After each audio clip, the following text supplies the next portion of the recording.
Ya estamos aquí, buenas noches. Hoy miércoles 16 de noviembre en Burgos, en Castilla y León y en España no se ha hablado otra cosa. Las consecuencias de aplicación de la conocida como Ley del Solo sí es sí en la rebaja de condenas por abusos sexuales.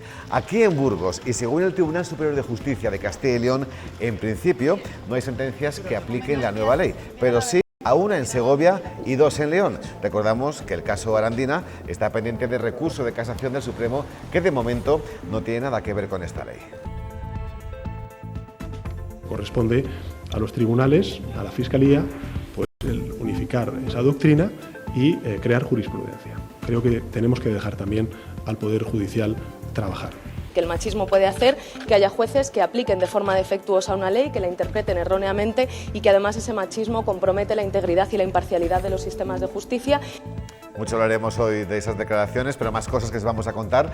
Ya se prepara la campaña de vialidad invernal. Se mantiene el dispositivo de años anteriores en los 900 kilómetros de carreteras dependientes del Estado en Burgos. 500 personas harán frente a las incidencias del tiempo y se contará con 89 máquinas quitanieves, 38 depósitos y 19 silos para almacenar 20.000 toneladas de sal. Además, habrá 119 puntos disuasorios para el embolsamiento de camiones. Para resolver los atascos de la AP1 en invierno no habrá ningún plan especial.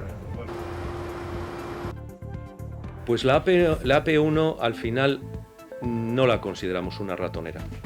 O en todo caso tendría el mismo problema con un accidente similar en cualquier otra de las carreteras de España o de Europa. En aquel momento tuvimos una reunión técnica, también muchos de los aquí presentes estuvieron conmigo, para saber qué había que haber hecho que hubiera mejorado aquello. Y estuvimos en un nivel de eficiencia en el que constatamos que habíamos hecho lo mejor que se podía hacer para resolverlo. Solo tenemos una vida. Con ese lema, el Ayuntamiento de Burgos lanza una campaña de concienciación para reducir la siniestralidad en las calles de la ciudad, que en lo que va de año se ha cobrado la vida de 5 peatones. En paralelo, la policía local multará a quienes no respeten los pasos de cebra. No hay más vidas que la que tenemos para intentar jugárnosla o dejar de jugárnosla todos los días en la carretera.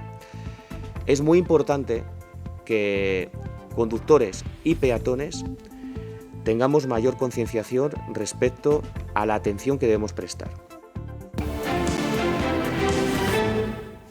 Hoy me acompañan para analizar la actualidad el exalcalde de Burgos, Juan Carlos Aparicio. Buenas noches. Buenas noches. A su lado se encuentra el exsecretario de Estado de Seguridad Social, Octavio Granada. ¿Cómo estamos? Bienvenido, Octavio. Buenas noches.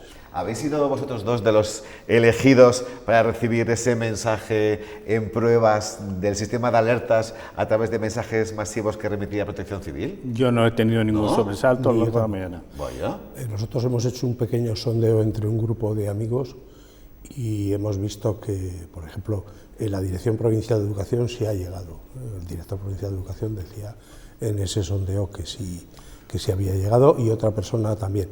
Pero éramos, bueno, yo creo que de los 10 encuestados, 8 no habíamos recibido. Oye, voy a hacer ya una encuesta.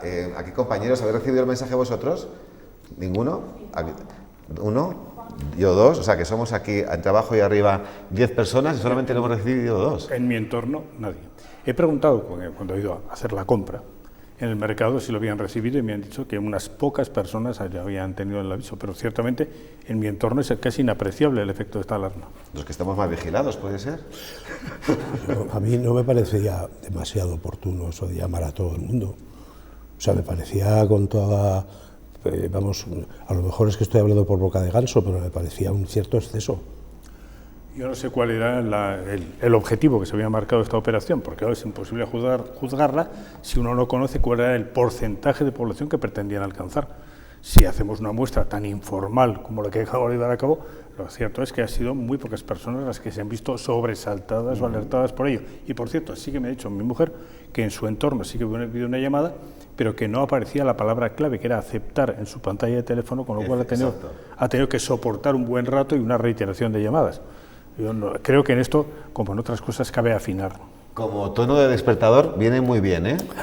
Porque se entera uno, vamos, aunque tenga el letargo eterno. Bueno, ya lo hemos comentado esta semana, pero sí que quería saber vuestra opinión sobre la manifestación del fin de semana en Madrid por una sanidad pública. En un principio una queja directa sobre la gestión de la presidenta Ayuso, pero que luego se ha ido extendiendo, ¿no?, al resto de comunidades. Octavio, ¿tú la has visto así, como una forma de dañar la imagen de Díaz Ayuso, o finalmente ese objetivo no se ha conseguido? Bueno, yo creo que las personas que ocupamos cargos públicos debemos evitar la tentación fácil de pensar que cuando en la calle protestan contra nuestra gestión lo hacen por fastidiarnos. Yo creo que esto está en el sueldo. Lo que tiene que hacer un presidente de comunidad, un secretario de Estado, un ministro, un alcalde, un gobernador, es cuando le critican, tomar nota de la crítica y ver qué es lo que hay de razón en la crítica. Yo creo que mucha gente de la que se manifestaba en Madrid, evidentemente la gente de izquierdas a la que la presidenta Ayuso no le cae simpática, pero también había muchos médicos y muchas enfermeras y enfermeros y médicas. Y en ese sentido yo no creo que los médicos de Madrid sean más revolucionarios que los del resto de España. Me da la impresión de que se está poniendo de manifiesto que hay un problema, falta de profesionales, hay un problema de remuneraciones, nuestras remuneraciones no son competitivas con Europa y al final necesitaremos buscar una solución. Y todo lo que sea intentar, antes de buscar esa solución, imponer nuevos retos al colectivo, cuando además el colectivo no está de acuerdo, me parece un error. Bueno, por ejemplo, hemos estado una semana hablando de la teleconsulta y esta mañana oía en la radio que la Consejería de Sanidad de Madrid había renunciado ya a la teleconsulta. Yo pediría un acuerdo en el Consejo Interterritorial de Salud y que todos nos pongamos. Los sanitarios son demasiado importantes, nuestra salud es demasiado importante para jugar con eso y desde luego despreciar a los sanitarios, desdeñarles, decir que han sido manejados por partidos políticos y tal. Esto suena a cosas de hace 40 años. Juan Carlos. Yo creo que la sanidad en todas las comunidades autónomas, en todas las comunidades autónomas, tiene dos graves problemas. Primero, los derivados de la pandemia, que dejaron sin duda ninguna muy mermada y muy tocada la capacidad asistencial y siguen manteniendo mermada la capacidad asistencial de la atención primaria. Y segundo, una causa todavía más gruesa, que es la ausencia o la carencia de médicos, especialmente en médicos de familia, médicos de atención primaria, que si fracasa la atención primaria influye evidentemente sobre el resto de especialidades y sobre todas las asistencias, que es endémica, y que eso está claro que ha habido una mala programación de la capacidad, de las necesidades y de la capacidad de crear médicos, porque además un médico no se improvisa de la noche a la mañana. Es una carrera que son 6 años de carrera, más normalmente los años de estancia, de miro, de especialidad, son mucho tiempo. Y aquí se ha fracasado. Ya hubo un fracaso histórico, yo lo recuerdo, cuando España descubrió que no tenía anestesistas y que eso colapsaba, por ejemplo, todas las cirugías. Y estamos hablando de los años 90 en que eso se produjo. Yo pensé que habíamos aprendido. Y aquí no cabe centrifugar el problema, porque las comunidades autónomas no son las que pueden aumentar el cupo, la capacidad de que haya médicos. Son básicamente la Conferencia de Rectores, que es la que tiene que autorizar. Aquí hay una petición muy justa y muy lógica en Burgos, de una facultad de medicina, pero eso lo tienen que autorizar también la Conferencia de Rectores. Y la famosa ANECA, que es una cosa que nadie conoce muy bien, pero que todos sufren, que es la que dice si los docentes tienen la capacidad necesaria para poder hacer esa enseñanza. Y digo, estamos ante un problema que es general. ¿Focalizarlo en Madrid? Bueno, pues habrá quien le interese. Y desde luego, flaco favor hacen algunos personajes. Decía la vida pública. Bueno, hay personajes que tienen autoridad pública. Me encantaría saber qué hacían algunos distinguidos personajes de la izquierda tradicional madrileña en esa manifestación, que querían expresar su descontento, su disgusto. Bien, ayer mismo Fernando Jáuregui, que no es dudoso porque es uno de los historiadores más importantes del Partido Socialista, dijo, y le creo, que uno de los grandes errores de Pedro Sánchez fue tomar como oponente directa a la señora Ayuso. Y veo que eso se ha convertido ya en una práctica habitual en otros ámbitos de ese partido. Oye, 2 correcciones mínimas. Fernando Jáuregui no es historiador, es periodista. Hace como placer. Me imagino que si escribe de historia lo hará muy bien, como en general hace sus escritos periodísticos. Y luego la segunda, desde la Ley Orgánica de Autonomía Universitaria, la Conferencia de Rectores informa la creación de nuevos centros, no autoriza. Eso lo autoriza cada gobierno si tiene las competencias, en nuestro caso la Junta de Castilla y León. Pero informa. Bien, bueno, un breve apunte. Yo creo que hablabas, Juan Carlos, de aquí no mea culpa. El primero, desde mi punto de vista, es que no se ha sabido prever que había muchos médicos que se iban a jubilar. Y eso se podía haber previsto hace 20 años, ¿no? Pero este problema lo tienen todas. Yo no hablo de Madrid, ni de Extremadura, ni de Castilla, hablo general. Prácticamente, como mismo se decía, no creo que se han referido a Miranda o Aranda o tal, pues claro, prácticamente la mitad de los médicos que están atendiendo la atención primaria van a verse jubilados. Algunos, me consta que de una manera animosa, y les aplaudo desde aquí todo mi cariño, están dispuestos a jugar una prórroga. Pero, hombre, una prórroga puede ser hasta de 5 años, entiendo, de los 65 a los 70. Muchos se van a ir porque ciertamente el hastío, el hartazgo, el cansancio han hecho mucha mella en este colectivo. Y lo que no cabe es decir, este problema solamente afecta a las comunidades autónomas gobernadas por este partido o por aquel otro. No, nos afecta a todos y deberíamos tomarlo, y ahí suscribo de la primera última palabra como parte de esto. Solo una cuestión. Cuando hacíamos las previsiones de jubilación en la seguridad social, aunque la inmensa mayor parte de los médicos, pero no todos, están en clases pasivas del Estado, el cálculo que hacíamos es que los médicos se jubilaban a los 67, 68 años de media. Desde la pandemia, los médicos se jubilan a los 65. Y los que son de clases pasivas a veces antes. Es decir, que estamos en una situación bastante peor, ¿no? Y me temo que necesitamos más médicos. Es verdad que tenemos muchas facultades de medicina, pero también es verdad que los médicos han entendido que hubiera pocos médicos era una manera razonable de mantener mejores remuneraciones. Y también hay que reconocer que como vemos nuestra comunidad autónoma, y la cito como porque mejor conozco, es muy exigente en los niveles académicos, pide mucha formación, pues nuestros posibles alumnos de medicina tienen dificultades para acceder a las facultades de medicina, cosa que no sucede en otras comunidades autónomas que han abaratado muchísimo las notas. De ahí la necesidad de una evaluación, digamos, única para España, porque si no, realmente nuestros alumnos de bachillerato que quieran ser médicos lo tienen peor que en otras comunidades. Venga, pues vamos con el siguiente tema, porque solamente tenemos una vida. Este es el mensaje de la campaña de seguridad vial que desde hoy lanza el Ayuntamiento de Burgos para pacificar el tráfico. Junto a ella se tomarán medidas coercitivas para quienes no respeten los pasos de peatones ni los límites de velocidad. En lo que va de año se han producido 82 atropellos en las calles de Burgos, 14 más que en todo 2021, 5 de ellos con resultado de muerte para otros tantos peatones. En ningún caso ha habido exceso de velocidad, pero sí que ha habido en todos ellos un despiste por parte del conductor. Esta campaña trata de concienciar a conductores y peatones de la necesidad de mantenerse alerta para evitar atropellos, tras constatar un aumento de la agresividad en la circulación tras la pandemia. Son muy pocos los vehículos que circulan a 30. Y esto no puede ser.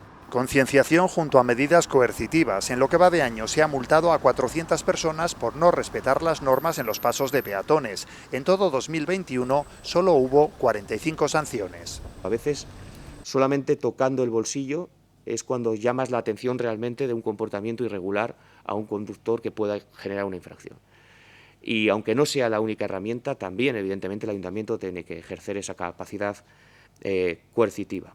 Multas que continuarán junto a mejoras para pacificar el tráfico. Los ciclocarriles y ciclocalles que llegaron durante la pandemia se quedarán de forma definitiva, pero la gran apuesta serán los carriles segregados para bicicletas. Carriles segregados que proporcionan seguridad porque están separados de la circulación de vehículos de la calzada y también separados de la zona de peatones. Respecto a pasos de peatones elevados, de momento solo está previsto uno nuevo en la calle Madrid.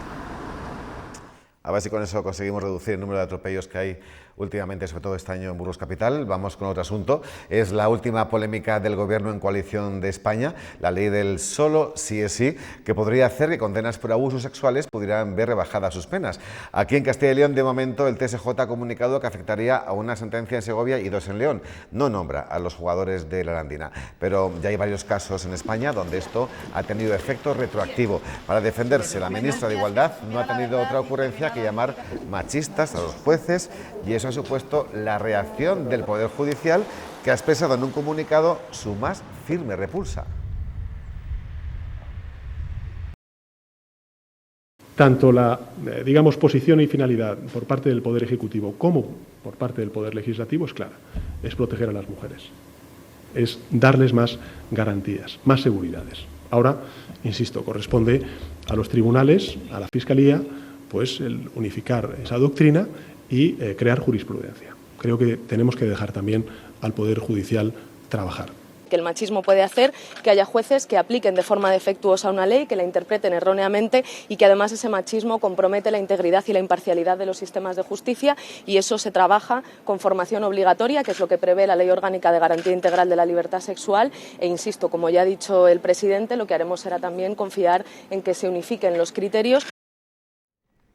Pues ya les hemos contado en cuestión de 2 minutos todo lo que ha pasado en solamente un día desde diferentes puntos de vista, que ha tenido como protagonista sobre todo Juan Carlos a la ministra Irene Montero, y realmente se ha sucedido todo, porque luego ha hablado Margarita Robles, luego ha hablado Pedro Sánchez, es decir, según la parte en la que estabas posicionado dentro del gobierno en coalición, ahí se ha visto determinadas grietas y bastante abiertas. Se ha visto un caos, y lo digo con todo el cariño a quien tenga ese problema, como esa famosa frase tiene vigencia: los cojos echan la culpa al empedrado. Aquí no será porque esta ley no se avisó desde el Consejo del Poder Judicial y desde otras instancias que podía crear este tipo de situaciones. Eso lo tienen por escrito y en letra grande y clara que podía suceder. El equiparar directamente agresión a abuso, dicho de otra manera, lo que conlleva violencia a lo que no conlleva violencia, podía suponer este efecto, porque una vez que abarataron para igualar por abajo las penas, era previsible, dado que la Constitución contempla la retroactividad positiva para las normas, se produjese lo que se está produciendo, que algunos violadores, algunos abusadores hayan salido ya a la calle. Pero esto, en este caso, no voy a decir, no es que lo interpretan mal y el machismo de los jueces. No hay todavía una mayoría, pero ciertamente de los nuevos jueces de ingreso hay una mayoría de mujeres, de los nuevos fiscales hay una mayoría de mujeres, y hacer acusaciones de ese tipo, de que los jueces son machistas en género, me parece una estupidez. No suelo utilizar palabras gruesas, pero me parece una estupidez, una falta de inteligencia y una falta de respeto, una más, como son los indultos, al Poder Judicial. Hombre, desde luego que una ministra, en este caso, quizás no es la frase más afortunada, ¿no?, dentro del puesto que desempeña. Sí, yo creo que en Castilla y León estamos muy acostumbrados a que los vicepresidentes tienen cuerda propia, ¿no? Parece que no andan demasiado en sintonía con los presidentes. Yo creo que es un problema de los gobiernos de coalición en nuestra inexperiencia en torno a los gobiernos de coalición hace que se cometan errores, y es un error el calificar, porque en este caso además es una descalificación, una calificación, una conducta de los jueces. Yo creo realmente que los fiscales y los jueces deberán unificar la doctrina. Yo creo que hubiera sido muy razonable que los jueces que se han apresurado, que han corrido mucho en revisar sentencias a petición de la abogacía, y a veces incluso, por lo que yo conozco, sin esperar a que la Fiscalía pidió ampliación de plazos y se lo han denegado, emitiera informes preceptivos. Me gustaría que el Poder Judicial en España actuara con respeto a la legislación. A veces hay una exigua minoría de jueces que reacciona de forma violenta contra leyes que no le gustan. Yo iba a preguntaros si no pensáis que esto ha producido el efecto contrario que tenía esta ley inicialmente. Por supuesto. Esto está, digamos, ha sido efectivamente contraproducente al máximo. Y segundo, yo encantado de que se equipare una vicepresidencia del Gobierno a una vicepresidencia de la Junta de Castilla y León, me parece perfecto. No sé las declaraciones que hacen unos y otros, lo que sé son las consecuencias de los actos de unos y de los actos de otros. Y hasta ahora no conozco ningún acto del vicepresidente de la Junta de Castilla y León que haya tenido la gravedad, como consecuencia la gravedad de los hechos, de poner en libertad a violadores o poner a abusadores en libertad. Bueno, que yo sepa, no se ha puesto en libertad a nadie todavía. Que yo sepa, se han revisado sentencias y desde luego las revisiones de sentencias se recurrirán, en algunos casos por el Ministerio Fiscal, y habrá... la ley es más clara que la legislación anterior, y en este sentido sorprende que por parte de una ínfima minoría de jueces, porque aquí en Castilla y León, 3 millones de habitantes, estamos hablando de 3 sentencias, es decir, una sentencia por millón, esto es lo que sale, pues estén tomando decisiones apresuradas que luego puedan ser corregidas por el Tribunal Supremo cuando establezca la jurisprudencia y la interpretación. Hoy muchísimos abogados llevan todo el día revisando las sentencias. Muchísimos. Y no ha pasado 24 horas todavía. O sea, imagínate mañana lo que puede ir. No, y harán su trabajo, pero su trabajo es de parte. El problema es que esto lo haga un juez, un fiscal, que teóricamente debe responder al interés público. Decía un buen político del siglo XIX, al que yo admiro mucho, dice, ya que hacemos leyes malas, hagámoslas claras. Pues en este caso ni buenas ni claras, ni malas ni claras. Porque prueba de ello es la interpretación que dentro del propio gobierno se está haciendo. Ya tenemos quienes dicen que lo que hay que hacer es corregir, que hay que reformar, que hay que modificar. Quien pretende, una vez más, desprenderse de la responsabilidad y decir que son los jueces los que no interpretan adecuadamente la ley.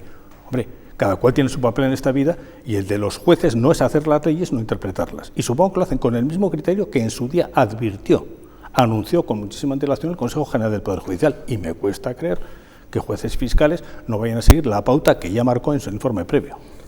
Yo creo que la jurisprudencia es competencia del Tribunal Supremo y no de cada uno de los 3 jueces de España. Y en este sentido vamos a esperar a la jurisprudencia del Supremo. Yo leo la ley, no soy abogado y no veo problemas.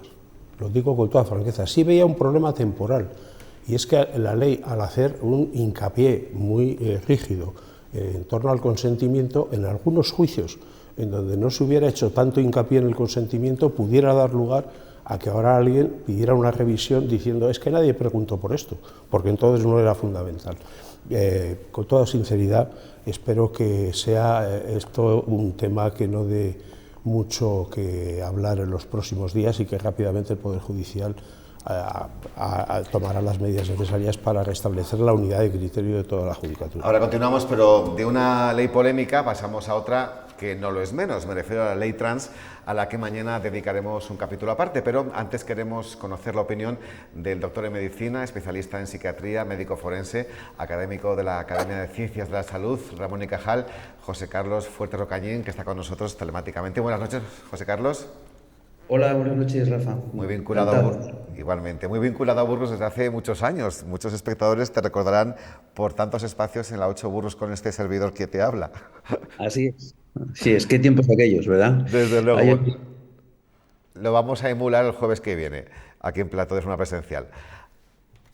José Carlos, hay muchos artículos y opiniones de psiquiatras que dicen que la ley trans puede provocar dolor y arrepentimiento a muchas personas. ¿Estás de acuerdo con esto? En principio sí. Es verdad que si una persona muy inmadura, muy insegura, inestable emocionalmente y cuya decisión no está clara, el dar ese paso puede producir después, si pretende revertirlo, unos problemas de salud no solo mental, sino también endocrinológicos muy importantes. ¿Hasta qué punto de importantes? Bueno, pues una persona, un adolescente que, insisto, no tiene claro ese paso, no tiene tan decidido y hay una serie de criterios de duda, puede llegar a producirle cuadros desde el punto de vista psiquiátrico tan graves como pueden ser trastornos disociativos, trastornos de ansiedad, depresión muy intensos e incluso algún episodio psicótico. Desde tu lado, desde tu punto de vista, ¿crees que se deja de lado la opinión de los facultativos en algunos casos? Hombre, y no solamente desde mi punto de vista, yo creo que es un sentir común el que para determinadas en fin, actuaciones, aunque sean de corte político, es muy conveniente estar bien asesorado y que los técnicos, en principio, bueno, estamos para ello, ¿no? Para intentar asesorar de la manera más correcta posible y evitar luego fracasos, problemas o sufrimientos. Porque la legislación actual, antes de la presentación de esta nueva ley, ¿tenía más o menos contento a todas las partes? No, yo creo que las leyes y las normas contentar a todo el mundo es imposible. Cada ser humano tiene un criterio e incluso yo diría que es capaz de crear su propia ley. Pero, desde luego, ahora se han establecido, mejor dicho, se han retirado los parámetros que existían de mínimo control y, por tanto, dejamos exclusivamente en la voluntad de la persona una decisión que yo creo que es tan trascendente, tan importante y, como he dicho y he justificado, con una capacidad de producir un daño psicológico tan serio que me parece excesivo, me parece que es excesivo. En este momento, ¿a qué edad crees tú que una persona está capacitada para tomar esta decisión? No hay edades, realmente no existe una edad. Hay personas que pueden ser muy maduras, o bastante maduras con 14, 15 años, y hay otras que con 80 años siguen siendo muy inmaduros. Pero desde luego, digamos que sería a partir de la edad en la que la persona ya ha desarrollado todos sus caracteres sexuales, que tiene un conocimiento efectivo de su sexualidad y que tiene un deseo persistente y no, digamos, momentáneo de efectuar ese cambio de sexo. Lo más peligroso de todo esto es que se confundan crisis de identidad que un adolescente puede tener y que de hecho se ven con frecuencia en la consulta con un deseo, con una persistencia, con un deseo constante y continuado de cambiar de sexo. Ahí es donde está el problema. Y cuando uno tiene ese deseo persistente prácticamente desde el momento del nacimiento es cuando supongo que los profesionales diréis, venga, hacia adelante, ¿no? Claro, evidentemente, ¿cómo vas a oponerte ante una situación que está cuajada, como dices tú muy bien, casi desde el punto de vista genético en algunos casos? Es decir, no hay más que guiar al sujeto por el camino más adecuado y conseguir que esa transformación que viene deseando se produzca en las mejores condiciones posibles. Pero insisto, eso es una cosa y otra cosa es, como estamos desgraciadamente viendo las consultas, que ante crisis existenciales, crisis de dudas en la personalidad, ante situaciones emocionales de inestabilidad, el adolescente opte por un cambio de sexo cuando realmente no lo tiene tan claro ni tan decidido. Yo, una persona que quiere cambiar de sexo por encima de los 18, 19, 20 años y que ese deseo aparece en ese momento, en fin, lo cuestionaría. Esto son, como dices muy bien, situaciones de larga evolución. Bien, pues otra cuestión que quería abordar contigo, José Carlos, el caso Olivia, la menor fallecida presuntamente a manos de su madre cuando se entera de que le dan la custodia al padre, a su expareja. ¿Por qué, a diferencia de otros casos, no sé que es un caso que a ti te ha sorprendido bastante y que has seguido mucho, que has comentado mucho en medios nacionales, ¿no? ¿Por qué no se ha hablado abiertamente de violencia vicaria? ¿Qué pasaba por la cabeza de la madre? Evidentemente, como se ha demostrado después, una venganza, un odio enorme hacia el padre, un deseo de castigo, que es lo que ocurre en lo que llaman violencia vicaria, que es, por cierto, un concepto no médico. Los médicos no hablamos más que agresividad, violencia, en fin, maltrato, pero está claro que esta señora lo que pretendía, ante todo, y además lo expresó, antes muerta que con tu padre. Y por tanto, el deseo de la persona hoy en prisión era castigar y, desde luego, yo creo que lo ha conseguido de una manera completa. ¿Y cómo calificas tú la forma de haberlo llevado del padre después de recibir una noticia devastadora que te hunde por completo, que ha estado el primer día dando explicaciones, atendiendo a los medios, intentando mantener el tipo? Pues tú lo has dicho muy bien, Rafa. Si ha intentado mantener el tipo, lo ha conseguido perfectamente, lo ha hecho muy bien, porque a todos nos sorprendió. A mí me sorprendió cuando yo hablé en el plató de un canal nacional con él en directo, y desde luego yo me atreví a decirle que, bueno, a felicitarle por su templanza y por su tranquilidad, por la capacidad de expresión tan clara y por ese estado emocional bueno, que era realmente admirable. Entonces vamos a pensar que es una persona que tiene pues, alguna serie de fundamentos espirituales, o, en fin, de tipo creencias, etcétera, que le han permitido sobrellevar esta situación. No me lo puedo imaginar de otro punto de vista. Es una persona que ha aceptado una desgracia de este calibre y que lo ha hecho con un estado realmente, insisto, admirable, salvo que existan otras informaciones que yo desde luego desconozco por completo. ¿Y crees que se ha intentado separar este caso de otros por el hecho de que la presunta asesina sea una mujer? Yo creo que sí, yo creo que sí. En fin, se hace una dicotomía, una separación, como si la violencia ejercida sobre un menor para castigar al otro cónyuge solamente la practicaran los hombres. No es cierto. La violencia, como estamos viendo y como se ve en otros muchos casos, la practican también las mujeres. Los seres humanos somos capaces, ciertamente que yendo contra natura, porque es una actitud antinatural, al máximo, y más cuando la ejercita la mujer por características hormonales, no por otra razón. Entonces, cuando una persona llega a estos límites, es hombre, sea mujer, lo que estamos presenciando es un acto, insisto, incomprensible desde el punto de vista de la lógica e irracional y además antinatural.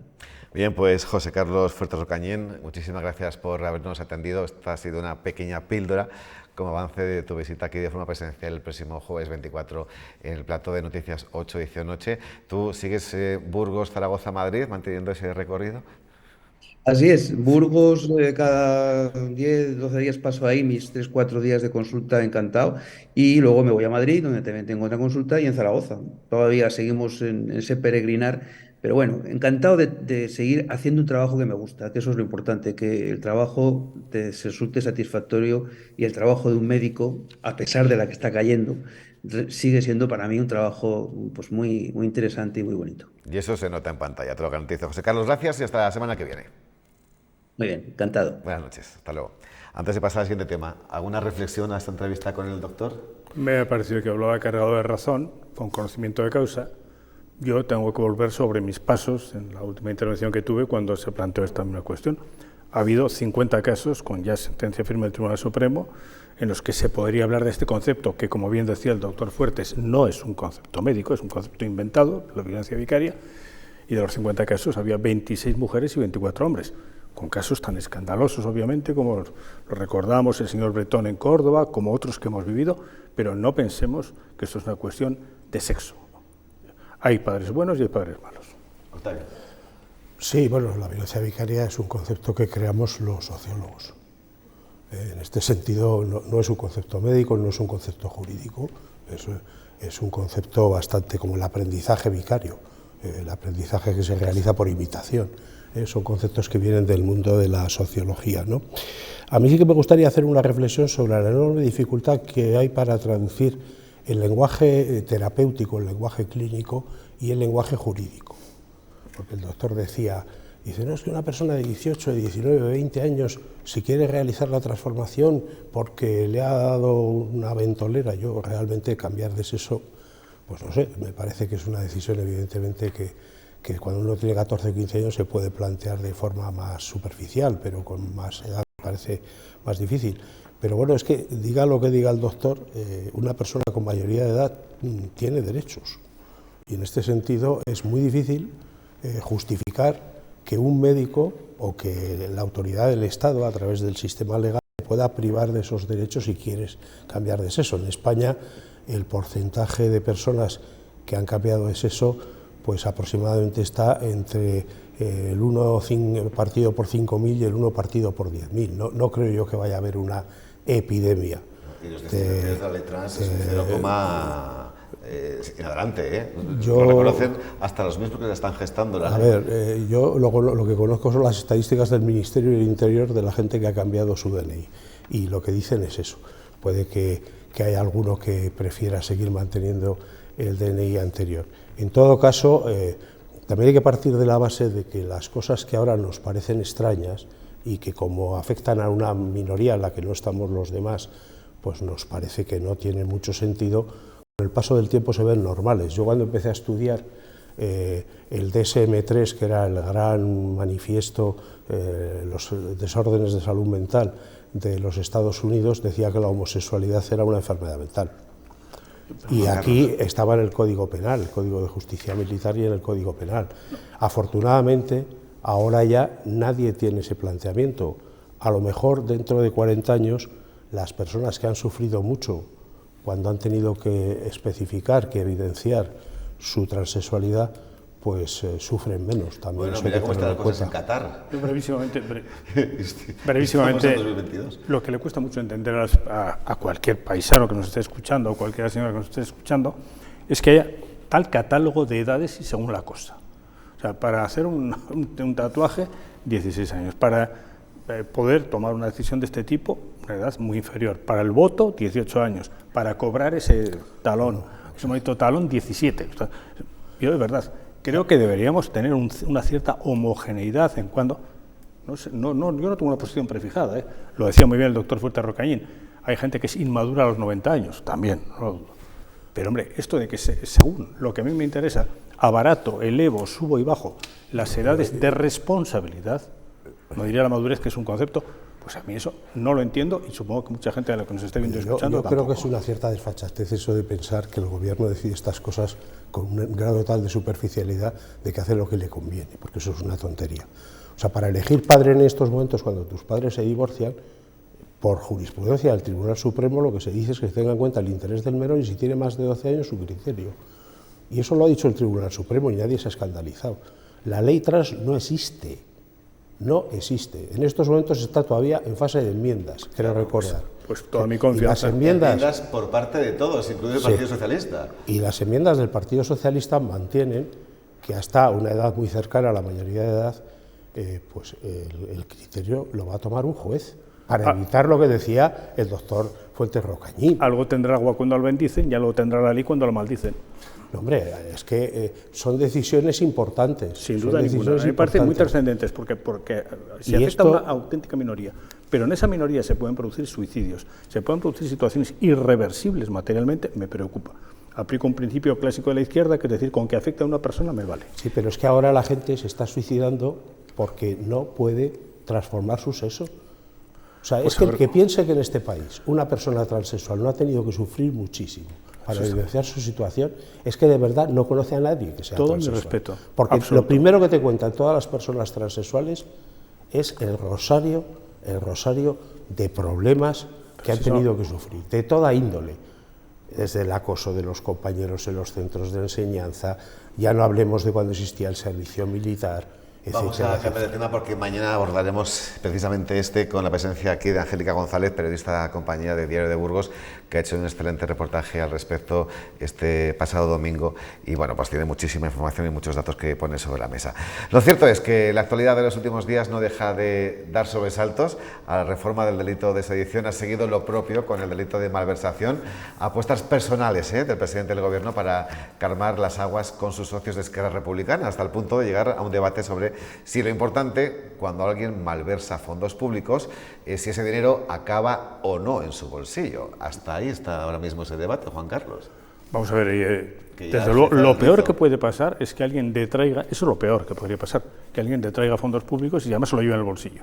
Pero tampoco me parece muy edificante que esa persona vea un día tras otro y una semana tras otro y meses tras otros cómo se están derivando fondos que acaban en personas que no debían recibirlo. Bueno, no se ha beneficiado de manera directa, pero si resulta que esas personas a las que les está llegando el dinero son las que facilitan que él pueda seguir en su puesto, hombre, tampoco me parece muy ético ni muy elegante. Y desde luego, desde el conocimiento personal y mi cariño, y lo expreso hacia el señor Griñán, si lo que ha dicho el Tribunal Supremo, si lo que han dicho la Audiencia de Sevilla, es lo que ha dicho todo el mundo es cierto, hombre, solo faltaba que además se lo hubiese llevado a casa. Las principales sentencias, las que más escándalo crearon en Burgos y fuera de Burgos, las que se han manipulado para llegar incluso a un señor, para que un señor pudiera llegar a presidente del Gobierno, contemplaban este tipo de delitos.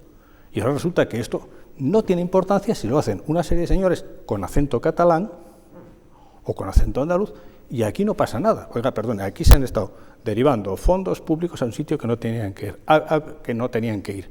Ha habido quien lo ha estado viendo, quien lo debió haber controlado y no lo ha hecho. No deseo mal a nadie. Bueno, ¿sabes que de Rontor y por casualidad también se van a beneficiar otros, como el caso de Púnica? No deseo mal a nadie, ni a unos ni a otros, ni a la izquierda ni a la derecha. Pero si aquí se ha hecho una bandera, y sobre todo el actual presidente del Gobierno hizo bandera también del endurecimiento de las penas, ahora se produce una especie de rebajas y ofertas, a mí esto me parece un auténtico espectáculo indeseable. Bueno, yo lo primero que tenía que decir es que yo creo que todos los socialistas de España entendíamos, cuando el presidente Sánchez llegó al Gobierno, que había que hacer un esfuerzo enorme por devolver la convivencia a Cataluña. Y en particular las personas que tenemos familiares en Cataluña y que estaban sufriendo la división tremenda y la tremenda dificultad en poder reconducir unas relaciones con un mínimo de normalidad. No me refiero entre los grupos políticos, entre el Gobierno de España y el Govern de la Comunidad Autónoma de la Generalitat, sino entre amigos, entre conocidos, entre empresas, gente que no quería comprar productos catalanes en las tiendas. Bueno, aquí hemos generado entre todos una situación que había que acabar con ella. Afortunadamente hemos dejado de ver la bronca en las calles de Barcelona con la quema de contenedores y la actuación de la policía. Yo creo que solo porque la situación se normalizara merece la pena hacer algún esfuerzo. Y dicho esto, el delito de malversación es un delito que si implica lucro propio, pues la verdad es que está mejor recogido en la apropiación indebida, en el Código Penal. Pero hay otra malversación, como bien decía Juan Carlos, que es la administración desleal, coger el dinero y darlo a un fin que no le corresponde en el presupuesto. O sea, si mañana un ministro de Fomento quiere pagar pensiones de la Seguridad Social, eso es malversación. Y si un ministro de la Seguridad Social quiere hacer carreteras, eso es malversación. Entonces, en el supuesto de que algún día se modifique el delito de malversación, que no le veo ni la utilidad ni la conveniencia de esa modificación, es que al final lo que es evidente es que si se ha hecho un mal uso del dinero público en el sentido de ser cómplice de malos usos que hacían los demás con ese dinero, pues hay otros tipos penales como el de complicidad, con lo cual los que eran condenados por malversación ahora van a ser condenados como cómplices. Sinceramente, yo creo que de esto se dejará de hablar en una semana y no se hará nada. Y no se hará nada, has dicho. Yo comprendo el deseo de que se deje de hablar, pero eso merece más que una conversación.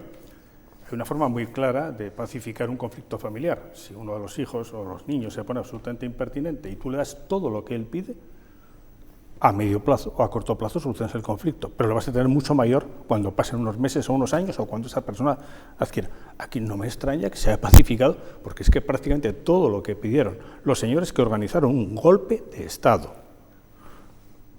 Yo, el que decía, yo no lo califiqué de rebelión, lo calificó don Pedro Sánchez cuando dijo, yo creo que es un delito de rebelión. La frase no es mía, la hago mía, pero ahora se les da todo lo que piden. Vamos a abaratar el delito de sedición y de rebelión. Bueno, ahora vamos a ver lo de la malversación, porque ellos no es porque sean catalanes, le pasa a mucha gente. Lo que más les duele a veces es el dinero. Hombre, es que a mí me embargaron el piso. Hombre, hijo, si tú has estado consintiendo, vuelvo a la figura, señor Mas, pues hombre, estuvo consintiendo abiertamente que se dedicase dinero que tenía que dedicarse a esos servicios que consideran necesarios, sanidad, educación, a poner embajadas, a hacer campañas de publicidad en Europa para que hubiese complicidad. Hombre, por Dios. Bueno, yo Perdona, Octavio, ¿no crees que se va muy a salto de mata? No, yo lo que creo es que estamos cerca de una campaña electoral y se nota, porque hay que utilizar aquellos argumentos que juegan un poquito con la demagogia. Y como en España existe, sobre todo en algunos lugares, un cierto complejo de inferioridad con Cataluña, Cataluña es una parte de España. Si la gente vive mejor en Cataluña es porque alguna gente pues, ha conseguido encontrar trabajo, de lo cual lo que tenemos que lamentarnos es que no encontrar trabajo en nuestra tierra. Porque mis familiares que están en Cataluña están porque aquí no podían encontrar trabajo. Y a mí lo que me gusta es que los catalanes y el resto de los españoles nos llevemos bien. Y dicho esto, yo le pediría al señor Feijóo en esto que fuera prudente, que no haga como la sección ibérica y todas estas cosas, y que no haga promesas que no va a poder cumplir. Porque lo primero que va a hacer el señor Feijóo, y recuerdo a don José María Aznar en el año 96 hablando catalán en la intimidad, lo primero que va a hacer el señor Feijóo va a ser renunciar a todas las promesas que está haciendo de derogar leyes que afecten a la comunidad autónoma de Cataluña, porque él va a necesitar que en España se pueda vivir y convivir. Vamos Telegráficamente, sí. Yo soy mucho más rápido, no sé lo que va a pasar, sé lo que ha pasado. Bien, bueno, él da por hecho que va a gobernar Feijóo. En algún momento... ¿Se te ha escapado, Octavio? Yo no sé lo que va a pasar. Yo nunca he puesto en duda... Yo puedo hablar de lo que he visto, estoy viendo. Es que además yo soy socialista fuerte y liberal, como decía Indalecio Prieto, yo creo en la alternancia. Yo creo que habrá un momento en el que la gente prefiera que gobierne el PP. Bueno, espero que sea muy tarde. Pero siempre ha sido así, unos años tú, otros años yo, efectivamente. Eso parece que funciona bien. Ya saben que en este espacio damos voz a aquellos colectivos que nos lo piden. Es el caso de la plataforma de afectados por la hipoteca, que quieren denunciar un desahucio que según ellos jamás habían visto. Hablamos con su portavoz, Julia Braceras. Buenas noches, Julia. Hola, buenas noches a todos y gracias por darnos voz. Gracias por aceptar también nuestra invitación. Me decías, Julia, cuando te estaba preparando la entrevista, que nunca habías visto un caso igual de desahucio. No. Cuéntanos, ¿qué ha pasado? Aquí en Burgos no, o sea, he conocido de otros en otros sitios, pero en Burgos yo no había visto uno tan duro. Pues mira, el miércoles por la mañana se puso en contacto con nosotros una señora que nos contó que era madre de 3 hijos menores, de 3, 6 y 13 años de edad, que, bueno, que la echaban el lunes a las 9:30 de la mañana. Es un alquiler de un particular, que es verdad que está impagado, pero tiene una explicación el impago. Y además nos contó también que es que, bueno, pues la historia es que es muy dura. Esta señora en noviembre del año pasado se enteró, porque su hija se atrevió a contarlo, de que su pareja, que no es el padre de la niña, pero sí su pareja, llevaba abusando de ella 3 años. Y cuando digo abusos, son abusos fuertes. ¿Abusando de la hija? Sí, de la hija del mayor, de la de 13 años. Sí. Los abusos empezaron cuando la niña tenía 10 años. De hecho, el juicio es mañana en la audiencia provincial. Entonces, cuando esta señora se entera, pone la denuncia. Y al marido, bueno, a la pareja le detienen, que era el que sustentaba la casa, ¿no? Que estaba trabajando entonces. Con lo cual, ya no se puede pagar el alquiler porque se queda ella con los 3 menores y sin trabajo.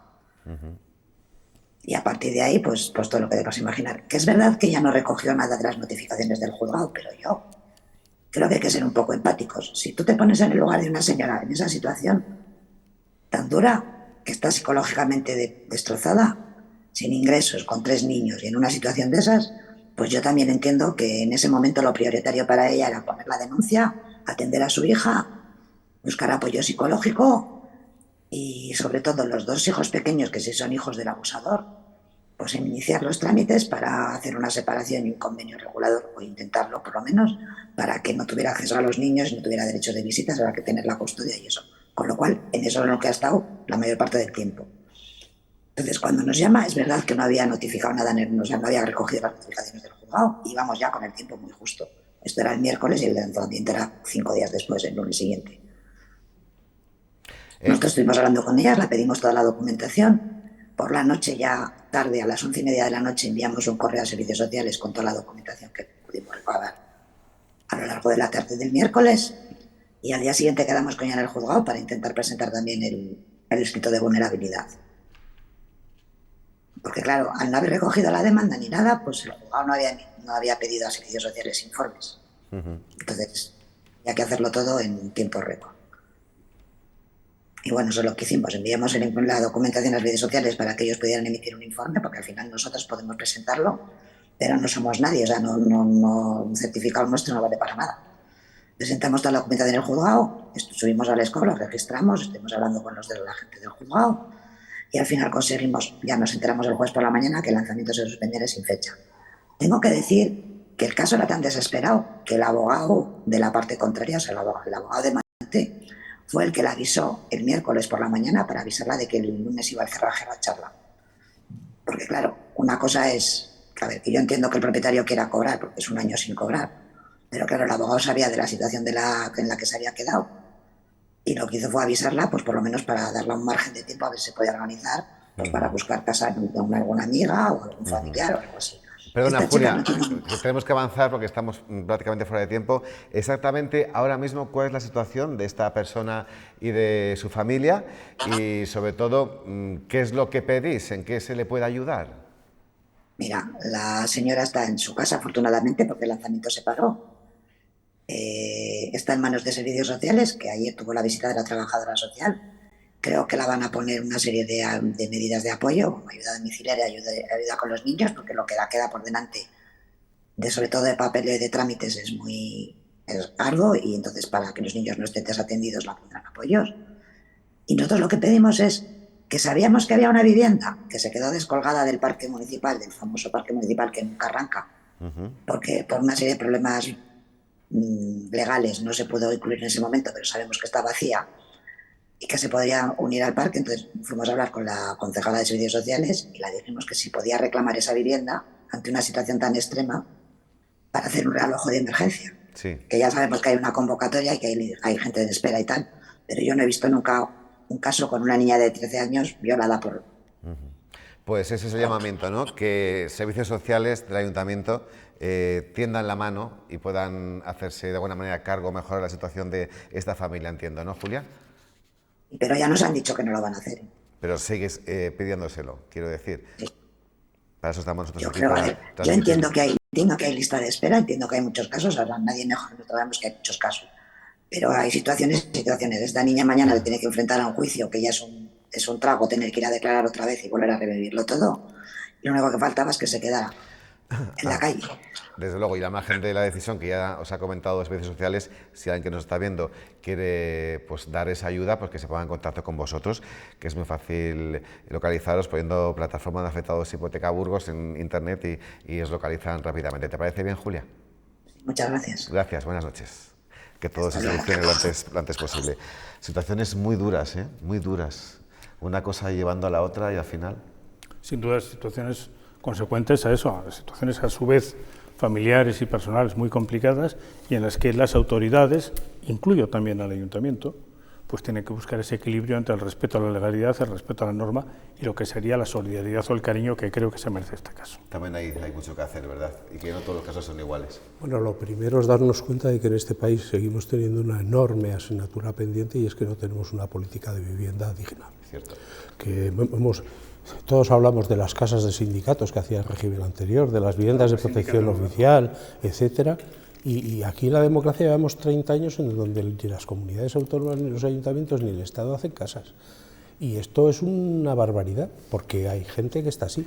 Y luego decir lo inevitable: cualquier persona que esté en la lista de espera de esa vivienda, por la que implora con toda la razón moral del mundo la presidenta de la plataforma de afectados por hipoteca, pues en el caso de que el ayuntamiento decida darle esa vivienda, lo recurriría y lo ganaría, porque claro, se había lesionado sus derechos. Va primero. Entonces hay que buscar otra vivienda, pero hay que hacerlo con carácter de urgencia, porque la verdad que la situación de esta señora es... Pues finalizamos aquí esta primera parte, hoy con Octavio Granado y con Juan Carlos Aparicio.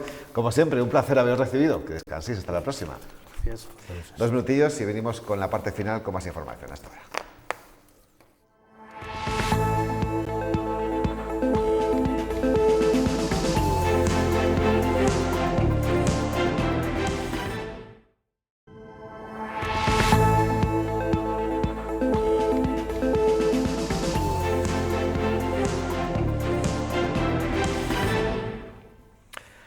Últimos minutos de Noticias 8, edición noche, para contarles que la Catedral de Burgos ofrece a los visitantes una nueva aplicación gratuita para descubrir la presencia de patrones matemáticos en el templo.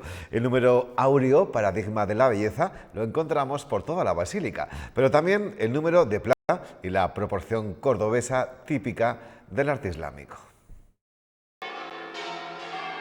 La búsqueda de las proporciones áureas fue una constante en la arquitectura renacentista. Desde la antigüedad se relaciona a este número con la belleza, y en la Catedral de Burgos lo encontramos por todo el templo, pero especialmente en la escalera dorada. Podemos encontrar en toda la escalera hasta 5 potencias del número de oro.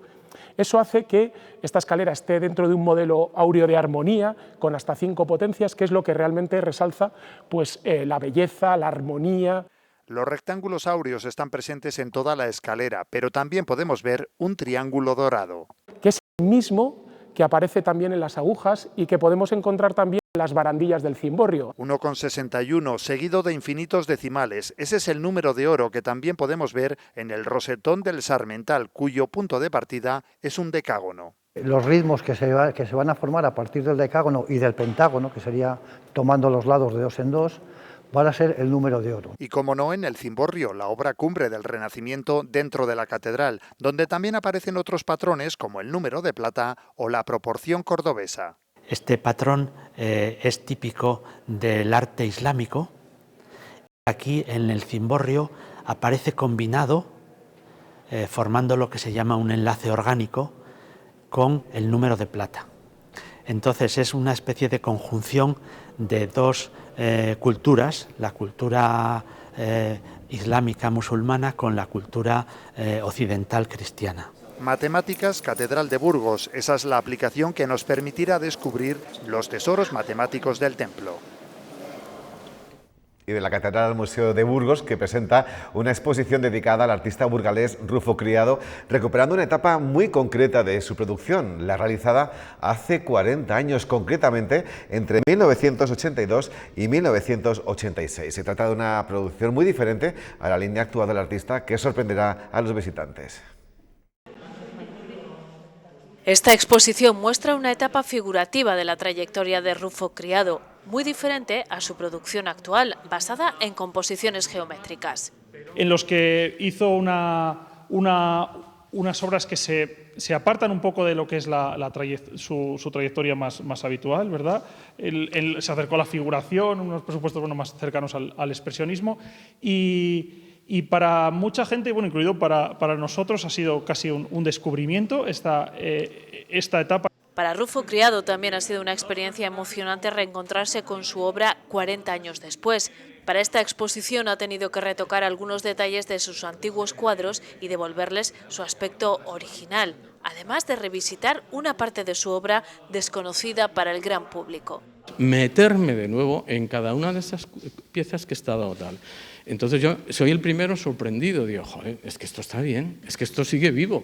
Entonces yo, diríamos, me reafirmo en que esta exposición para mí está siendo fundamental, porque además mentalmente me está suponiendo cuestionarme, analizarme.